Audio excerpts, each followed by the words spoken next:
Ada 5 kertas yang sampai ke hadapan saya.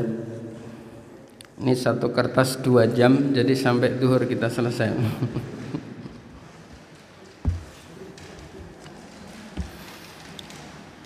Pertanyaannya di luar tema, kata yang bertanya, apabila kita mandi hadas besar dengan menggunakan air yang tidak mengalir, tetapi air yang sudah tersedia dalam kolam yang berukuran 60 cm kubik, yang saya tanyakan apakah mandinya sah apa tidak?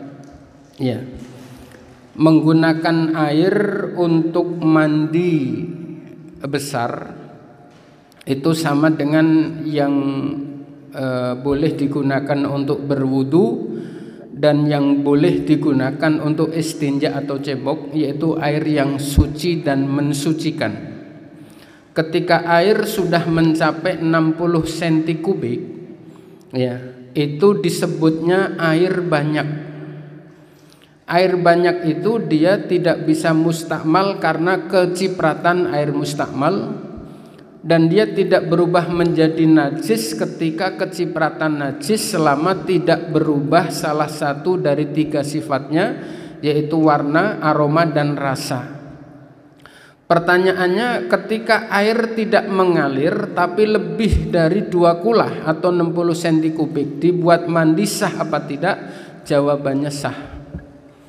Selama ketika kita ciduk itu air posisinya masih lebih dari 2 kulah. Kalau posisinya pas banget hanya 2 kulah, berarti kalau kita ciduk segayung ini air sudah tidak posisi 2 kulah, berarti dia air sedikit. Ketika kita siram dari tubuh kita ini air nyiprat ke air itu berarti menjadi mustakmal. Berarti yang boleh hanya 1 gayung. Nah, lalu bagaimana caranya? Caranya adalah air kalau sudah sedikit begitu, pas kebetulan kerannya mati, airnya ditutup. Tapi kalau misalnya itu cukup kalau mandi sendiri, ya. Tapi kalau ternyata istri kita juga harus mandi besar maksudnya, beda. Dan lebih beda lagi kalau istrinya 4. Ibu ketawanya kencengan. Iya, berarti air harus dibagi gitu. Nah, cara membaginya ibu bapak tidak boleh hanya ditutup kemudian air mandi biur. Kenapa? Kemungkinan air yang dari tubuh kita ini masuk ke air sedikit itu mungkin. Kalau hanya kita sendiri itu hukumnya ma'fu, manakala kita tetap tutup. Udah kita tutup, berusaha supaya tidak masuk, tapi ada air yang ngalir ke sini, udah kita usahakan tidak ngalir, tapi tetap itu ma'fu, artinya tetap boleh. Tapi itu sisanya air hanya boleh untuk kita, tidak boleh untuk orang lain, sekalipun untuk istinja tidak boleh. Nah, maka kalau yang mandi ternyata dengan istri yang 1, 2, 3, 4, dibagi sedikit-sedikit, Bu. Ya, mandi maksudnya ember sendiri, ya, itu nggak boleh air yang diambilin ini terciprat dari kita. Dari sini 1 mandi, 2, 3 sebagainya sampai bersih suci, cebok, selesai.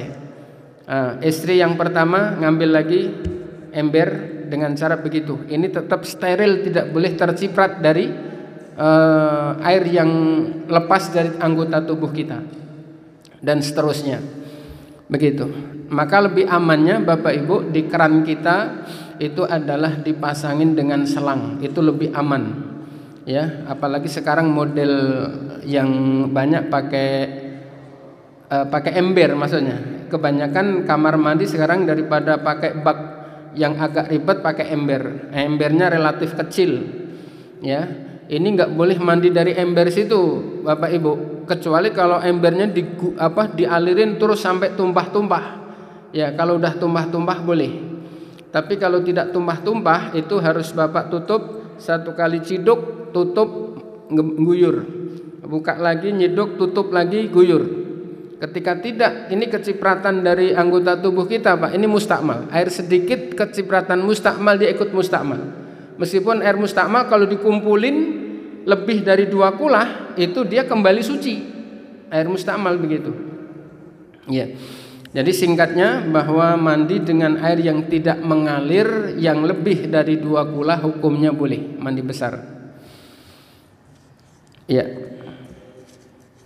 Berikutnya pada hari Jumat selesai mandi kita menuju masjid untuk sholat Jumat sampai selesai. Pahalanya seperti orang haji, mohon pencerahannya. Ya, ini banyak hadis yang seperti ini. Di antaranya juga orang yang sholat subuh secara berjamaah kemudian diteruskan dengan zikir, ya. Man shalla subhan jama'atan thumma yadhkurullaha. Barang siapa yang sholat subuh dengan berjamaah kemudian berlanjut dengan zikir kepada Allah, thumma shalla raka'atain, kemudian dia sholat 2 rakaat, itu sholat 2 rakaat isyraq maksudnya, ya, setelah subuh zikir, ya, sampai terbit matahari sepenggalan naik, kemudian dilanjutkan dengan sholat isyraq 2 rakaat. Itu Rasulullah sebutkan kahajjin mabrurah sampai diulang 3 kali oleh Rasulullah. Jadi pahalanya seperti orang melaksanakan ibadah haji yang mabrur, diulang oleh Rasulullah 3 kali. Sholat subuh di masjid berjamaah, tidak langsung pulang, wirid, dzikir, nunggu sampai terbitnya matahari, kemudian sholat isyraq 2 rakaat. Ya, itu pahalanya seperti haji. Jadi Bapak Ibu bisa mendapatkan pahala haji setiap hari, ya, dengan cara begitu. Orang sholat isyraq berarti juga sudah boleh sholat duha. Ya, jadi Bapak Ibu misalnya khawatir siang nanti bablas, masuk isyraq itu disunahkan sholat isyraq. Tapi kalau Bapak Ibu tidak melakukan sholat isyraq, langsung duha boleh. Ya, sampai kapan? Duha itu boleh dilakukan sampai 10 menit sebelum duhur. Ya, tapi terbaiknya adalah di waktu sekitar jam 9, jam 10, di saat orang sedang sibuk-sibuknya. Ya, saat sibuk-sibuknya kemudian orang melakukan sholat duha, itu pahalanya paling besar dalam sholat duha. Tetapi mencari yang terbaik terus akhirnya lewat itu tidak lebih baik. Ya, kalau yakin kayaknya nanti bablas nih, ya sudah, pagi saja langsung sholat duha, nah, itu lebih baik. Ya, berikutnya pada hari Jumat kita disunahkan mandi Jumat, termasuk istri kita yang tidak melaksanakan sholat Jumat, dan kita disunahkan memandikan istri kita. Betulkah itu Pak Ustadz? Bapak udah pernah mandiin istri, Pak? Kalau tidak melakukan malam sunnah dengan istri, berarti istri tidak bisa mandi. Jadi yang mendapat hanya suami. Betulkah itu Pak Ustadz? Ya. Jadi pada hari Jumat disunahkan mandi Jumat, itu betul. Bahkan perintahnya itu kalimatnya wajib. Kalimatnya, ya. Kalimatnya perintah mandi Jumat itu faradallahu, Allah mengfardukan, ya, mandi seminggu sekali itu hari Jumat. Nah, tapi karena dia ada hadis lain yang yang mentahsis, jadi hukumnya dia adalah berubah menjadi sunnah muakkad. Ya, sunnah untuk mandi Jumat karena datangnya hari Jumat, dan dia disunahkannya mulai masuk waktu subuh. Ya, begitu adzan subuh kita sudah boleh niat sekaligus untuk mandi hari Jumat. Sebelum adzan subuh belum boleh. Beda dengan sholat Id. Sholat Id itu mandi Id mulai disunahkannya jam 12 malam. Ya, mulai jam 12 malam. Dan semakin dekat terhadap pelaksanaan hari Jumat atau hari sholat Id itu lebih utama. Kenapa? Karena hikmatut tasyri'nya, rahasia ditentukannya syariat ini adalah supaya umat Islam di saat berkumpul itu tidak burket, alias bau aromanya, bubur ketek. Jadi itu yang hikmatut tasyri'nya, sehingga semakin mendekati kita hendak berangkat itu lebih utama, ya. Maka berlakunya mandi Jumat itu adalah setelah masuk waktu subuh. Nah, pertanyaannya, kita disunahkan untuk memandikan istri. Ya, memandikan istri itu ya tidak selalu ditelan mentah-mentah. Ya, maksudnya ya kalau bapak bisa memandikan istri ya boleh, ya itu bagus. Kira-kira bapak suka mandiin istri nggak? Ya, kalau malam Jumatnya melakukan sunnah itu artinya menjadikan istri mandi Jumat. Tapi yang dimaksud mandi Jumat itu bukan mandi yang habis hubungan malam Jumat, Bapak Ibu, beda. Meskipun mandinya boleh bareng, tapi niatnya harus berbeda. Iya. Pertama, niat nawaitu ghuslal liraf'il hadatsil akbari fardhon lillahi ta'ala. Saya niat mandi untuk menghilangkan hadas besar, fardu karena Allah Ta'ala. Mandi Pak yang disunahkan dikocor ketika niat di ubun-ubun. Ya, nyiram yang disiram pertama kali ubun-ubun, tapi jangan kepala ke belakang. Ya, ini hadisnya ditulis di dalam kitab fikih manhaji tentang cara mandi Nabi, ya. Kepala 3 kali dengan niat nawaitu ghuslal liraf'il hadatsil akbari fardhon lillahi ta'ala. Ya, terus nyiduk lagi nawaitu ghuslal li huduril jum'ati sunnatan lillahi ta'ala. Gitu. Satu ciduk lagi nawaitu ghuslat taubati an jami'il ma'asi wadz-dzunub sunnatan lillahi ta'ala. Kalau susah dengan bahasa Arab, dengan bahasa kita boleh. Saya niat mandi taubat dari segala maksiat dan dosa, sunnah karena Allah Ta'ala. Saya niat mandi sunnah hari Jumat, sunnah karena Allah Ta'ala. Begitu. Itu boleh 1 kali mandi, tapi harus niatnya begitu. Kalau niatnya hanya sekali mandi wajib saja, berarti tidak dapat pahala sunnah taubat, sunnah yang lain tadi tidak dapat. Baru kemudian siram kanan, siram kiri, siram kanan, siram kiri sampai 3 kali. Iya, dan tadi lupa menyebutkannya, sebelum mandi besar Bapak Ibu, mandi sunnah juga disunahkan untuk berwudu terlebih dahulu. Dan hindari untuk menyiram langsung kepala, ya. Wudu itu adalah untuk pemanasan supaya suhu tubuh kita naik ke atas. Ya, jadi mandi yang sehat itu dari setelah wudu kaki dulu. Gitu, setelah kaki baru ke atas tadi. Jadi sini ya 3 kali, setelah itu baru kaki yang digosok dan sebagainya. Itu mandi yang sunnah dan insya Allah pasti manfaat, ya, karena setiap dibalik sunnah itu pasti ada manfaatnya. Orang yang mandi dengan cara yang salah itu akan mengakibatkan penyakit berdatangan. Di antaranya adalah stroke. Orang mandi biasa pakai langsung jebur, langsung kepala jeger, suhu tubuhnya ini naik, ya, terpampet Pak.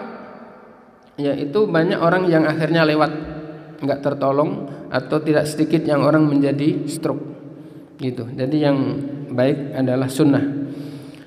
Ya, jadi memandikan istri artinya boleh juga, memang benar memandikan istri itu boleh dan baik.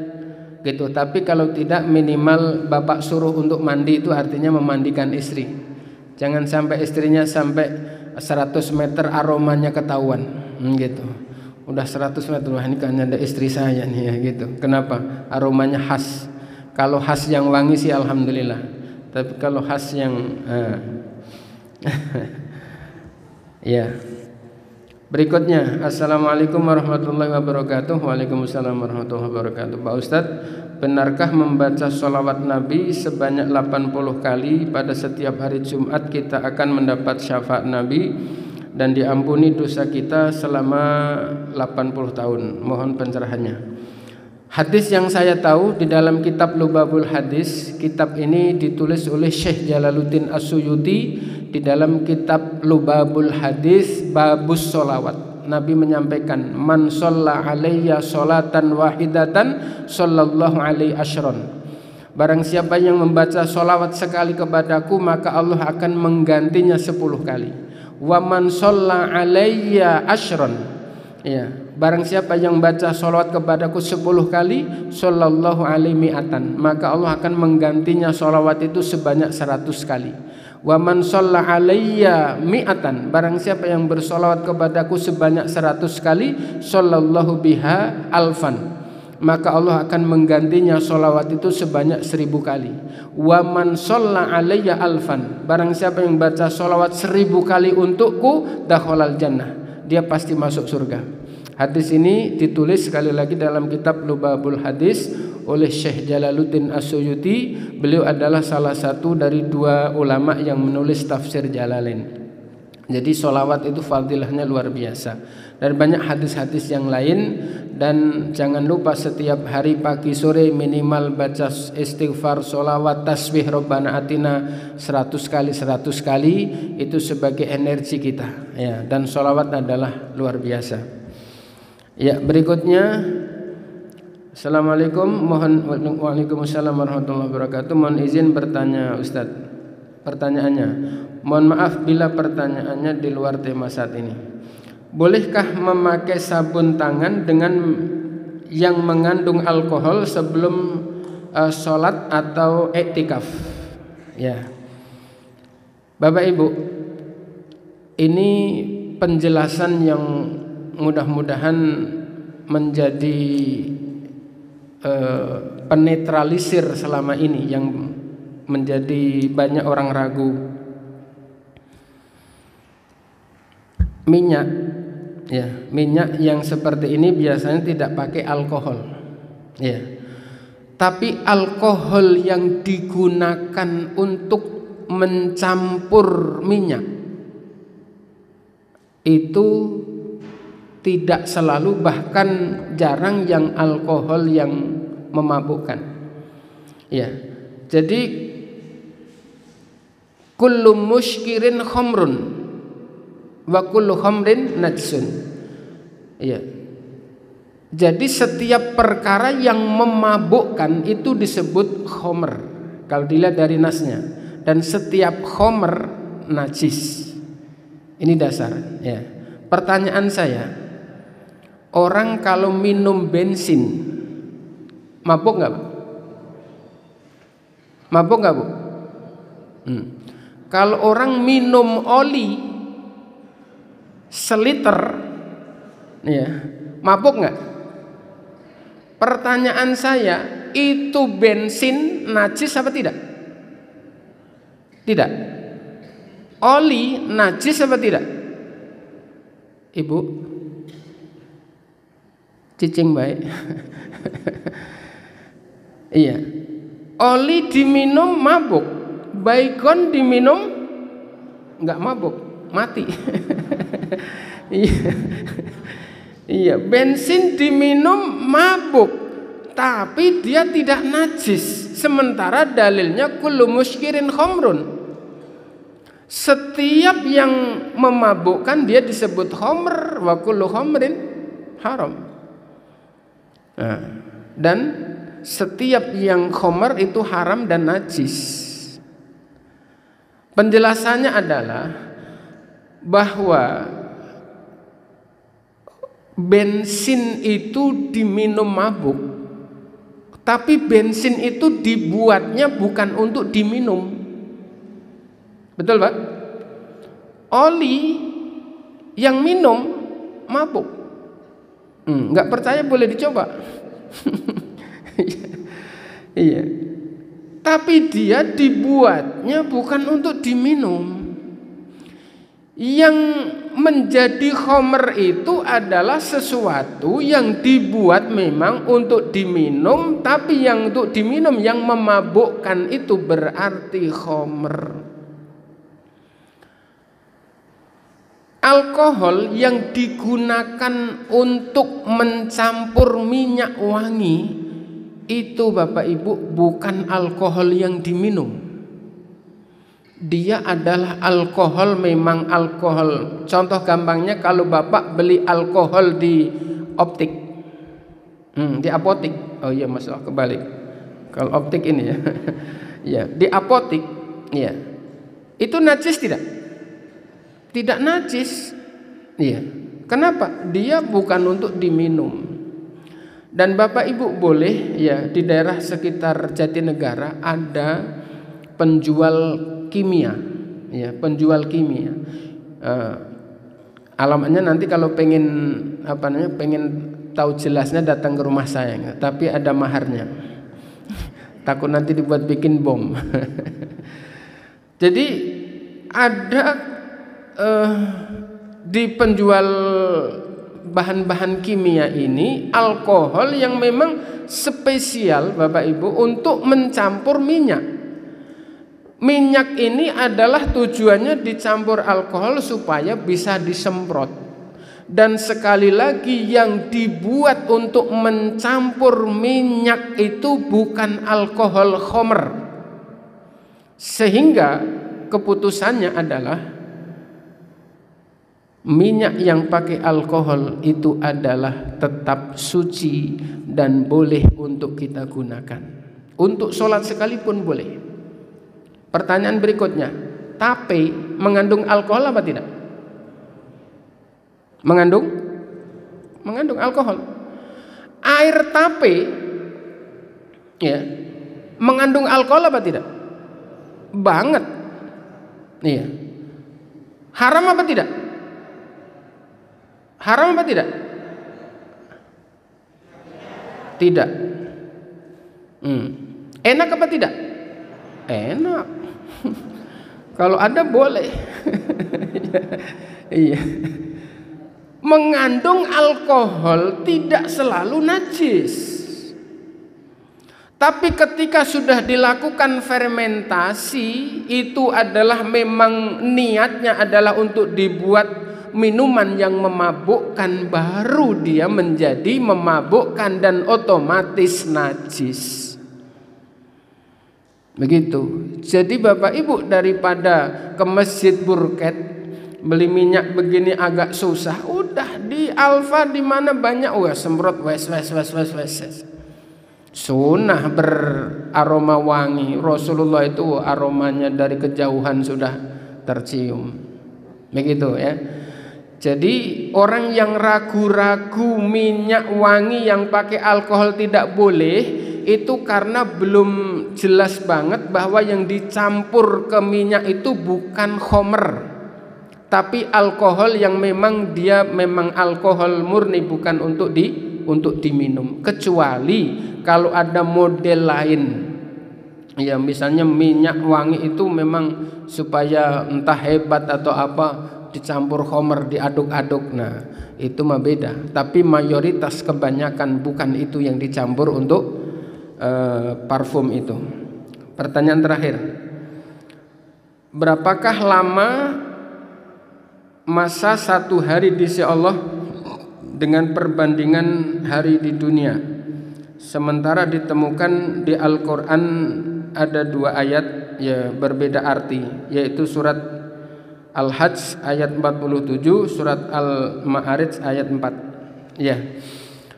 Kalau yang disepakati oleh ulama-ulama ahlul kitab itu adalah yang tersebut yaumun fil akhirati ka alfi sanatin mimma ta'uddun itu. Ya, jadi bahwa satu hari di akhirat itu hitungannya sama dengan 1000 tahun di dunia. Ya, yaumun fil akhirah ka alfi sanatin mimma ta'uddun. Kenapa ada ayat yang berbeda? Ayat yang berbeda itu banyak. Ya, hadis yang berbeda itu banyak. Tetapi di dalam ayat itu ada namanya nasakh dan mansukh. Ya, ada yang dihapus ketetapannya. Yang menghapus, kenapa ayat dihapus? Ya, itu bukan Allah tidak konsisten. Ya, salah satu contoh yang saya pernah bahas panjang lebar tentang pengharaman khamr dulu sudah sangat tuntas kita bahas insyaallah. Tapi untuk mengetahui mana ayat yang dinasakh dan mana yang mansukh. Ya, ayat yang mansukh itu sama dengan yang dinasakh. Ya, ayat yang nasakh dan mana yang dinasakh itu diantaranya cara mengetahuinya adalah mana surat kelompok Makiyah dan mana kelompok Madaniyah. Kelompok karena apa? Yang menasakh atau yang menghapus itu adalah harus ayat yang paling belakangan. Begitu. Itu hanya salah satu dari sekian banyak cara untuk mengetahui mana ayat yang dihapus. Gitu. Di antaranya itu. Kenapa orang harus tahu ini ayat Makiyah, ini ayat Madaniyah? Kalau dalam bahasa usul fikih di antaranya itu. Orang mengetahui oh ini ayat kok kelihatannya berbeda, bertolak belakang. Oh berarti itu ayat ada yang nasakh, ada yang mansukh. Nah, di mana ayat yang pertama kali turun? Nah, kelompok yang mudah, ya, tanpa harus melihat tawarikhnya dulu, ya, tanggal per tanggal, ya. Jadi hadis itu ada tanggal per tanggalnya, ya, ada tahun per tahunnya. Nanti ketahuan mana yang dihapus dan mana yang menghapus, begitu. Ya, sementara demikian. Alhamdulillah sudah selesai kita bahas, mudah-mudahan ada manfaatnya dan kita akhiri dengan baca surah Al-Fatihah sebagaimana tadi yang diniatkan di awal. Mudah-mudahan saudara kita yang hari ini lagi